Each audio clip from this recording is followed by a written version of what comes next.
सकल मराठा समाजाच्या वतीनं करमाळा तहसील कार्यालय येथे ठिय्या आंदोलन सुरू असून काकासाहेब शिंदे या युवकाच्या बलिदानानंतर सर्वत्र महाराष्ट्र बंदची घोषणा केल्यानंतर करमाळा बंद ठेवण्यात आलाय।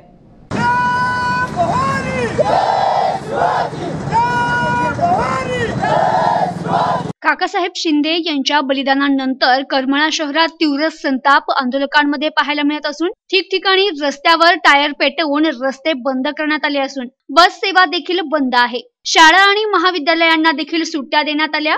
करमाळा शहरातील व्यापाऱ्यांनीही आपली दुकानं बंद ठेवून या बंदला आपला पाठिंबा दिलाय।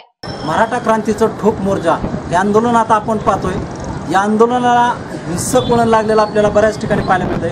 आज आपण करमाळ्यात येत आलो आहोत। करमाळा बस स्थानकाच्या आवारामध्ये आपण आहोत। पाहतोय आपण की कसं बस स्थानकामध्ये या ठिकाणी करमाळा बस डेपोच्या बसेस आणि बाहेरच्या डेपोच्या बसेस इथं थांबवलेल्या आहेत। याच्यामुळे आणि ठिकठिकाणी आपण पाहतोय करमाळ्यात की रस्त्यावरती अशा प्रकारचे टायर्स पेटवलेत। या टायर्समुळे कुठल्याही प्रकारची वाहतूक होत नाहीये, त्यामुळे बसेस देखील इथं थांबवल्यात आणि अनेक शाळा करमाळा तालुक्यातील शाळा असतील, महाविद्यालय असतील, ही विद्यालयाला देखील शाळेला देखील सुट्टी देण्यात आली आहे। आणि हे आंदोलन आता आपण पाहतोय की कशा पद्धतीने थोडंसं हिंसक वळण लागलंय।